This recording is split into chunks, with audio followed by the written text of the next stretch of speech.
Bonjour, aujourd'hui du riz à la coco sauce soja avec du poulet grillé au galanga moulu. Alors on met du galanga des deux côtés. Une fois bien doré, on finira la cuisson au service au micro-ondes jusqu'à ce que ce soit brûlant à cœur. Alors on prend une coco fraîche entière, on la jette par terre. On la casse, on prend le blanc, on l'épluche, on lave bien. Au robot, les minceurs le plus fin. Alors ici, j'ai 180 grammes. C'était une petite. Ensuite, vous épluchez, lavez, émincez au robot le plus fin. Il vous faut 575 grammes d'oignons. Dans un sautoir, on met une cuillère à soupe d'huile d'olive. On y met 300 grammes de riz qu'on fait nacrer jusqu'à ce que ce soit transparent. On mélange de temps en temps jusqu'à ce qu'il soit bien transparent.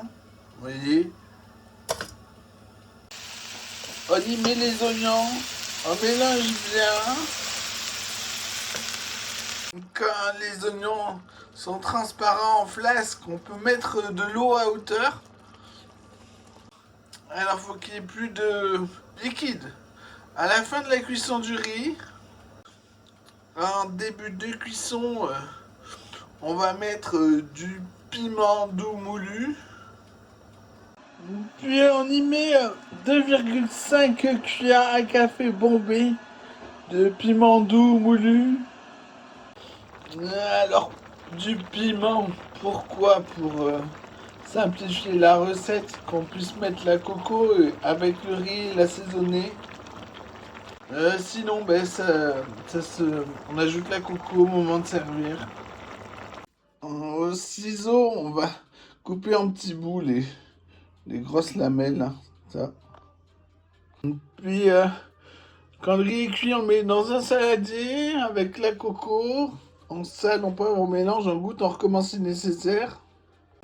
Quand vous assaisonnez, vers la fin, vous verrez que la noix de coco n'est pas assez salée. Il faut qu'elle soit alléchante, ragoûtante.